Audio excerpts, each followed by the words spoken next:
A cooperação entre a União Soviética e as potências ocidentais na Segunda Guerra Mundial resultou na derrota do eixo com o fascismo europeu e o imperialismo japonês sendo finalmente subjugados em 1945. O esforço de guerra soviético foi diretamente alimentado por carregamentos de matérias-primas brutas vindas de diversos países aliados, assim como blindados, caminhões e aeronaves em quantidades imensas sob o acordo de Lend-Lease, que disponibilizou tais recursos a preços irrisórios com pagamento posterior por parte de diversos países, incluindo o Brasil. Mas a atmosfera de rivalidade entre o bloco capitalista e o ainda em formação bloco socialista ainda persistia mesmo com toda a cooperação no maior conflito da história da humanidade. Tanto os Estados Unidos quanto a União Soviética mantiveram espiões infiltrados na administração um do outro, o que pode ser observado claramente quando Klaus Fuchs, cientista integrante da equipe de desenvolvimento da bomba atômica no laboratório secreto de Los Alamos, parte do projeto Manhattan, vazou a maior parte dos segredos da arma mais poderosa até então para a União Soviética, que, alguns anos mais tarde, testaria com sucesso na sua própria versão da bomba nuclear. Nesse período em que um ar ainda amistoso, mas desconfiado, pairava nos aliados, um evento interessante ocorreu em Moscou em agosto de 1945. Um grupo de crianças russas de uma escola local entregou ao embaixador dos Estados Unidos na União Soviética, William Averell Harriman, uma réplica em madeira do grande selo dos Estados Unidos, que é o brasão nacional do país. O presente foi entregue como um gesto de amizade entre os dois países para o futuro. Mas com o início da Guerra Fria, esses votos de amizade ficaram um pouco para trás. A cortina de ferro era a fronteira entre duas ideologias completamente opostas que, na superfície, tentava manter uma situação de neutralidade entre si. Isso acontecia pois um conflito direto entre a União Soviética e os Estados Unidos representava literalmente o fim do mundo em um grotesco holocausto nuclear.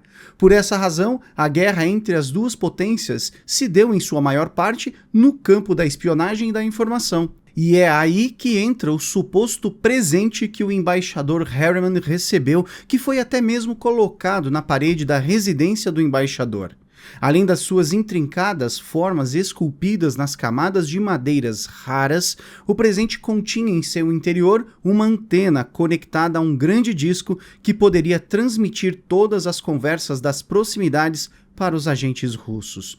Durante quase 7 anos, os russos utilizaram o objeto para ouvir diversas conversas entre embaixadores e seu pessoal de confiança. E o aparelho não precisava de uma bateria ou algo semelhante. De forma resumida, um outro apetrecho situado fora da embaixada, em um carro estacionado ou em um prédio próximo, emitia um feixe de ondas eletromagnéticas em determinada frequência na direção do objeto. As ondas sonoras das proximidades do presente faziam o equipamento interno vibrar e, por meio de um terceiro equipamento, essa vibração, fruto do som e das ondas de rádio emitidas, poderia ser captada e ouvida ou ainda gravada. A escuta escondida no presente de madeira foi descoberta totalmente por acaso em 1952. Um operador de rádio da Embaixada Britânica acabou escutando uma conversa do embaixador em uma frequência da Força Aérea Soviética, pois naquele momento o emissor de rádio estava sendo utilizado pelos agentes russos na tentativa de ouvir uma reunião dentro da sala em que estava o embaixador.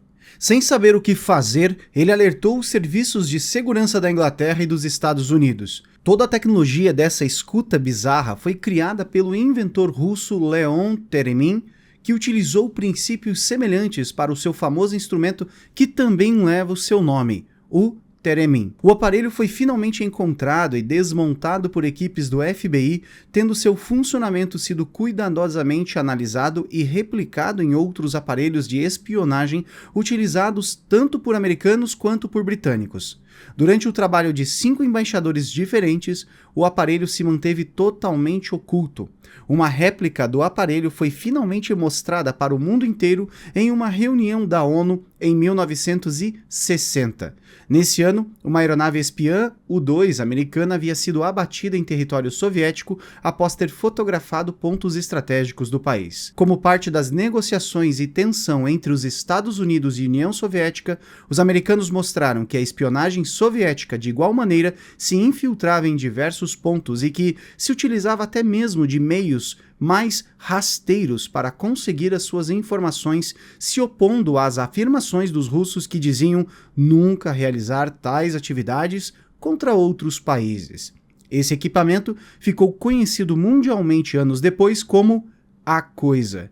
A origem do apelido não possui uma fonte exata, mas talvez esteja relacionada à sua estrutura inovadora para a época ou até mesmo o fato de ser uma escuta tão icônica no meio da espionagem que todos a chamavam de A Coisa por ser tão facilmente identificável.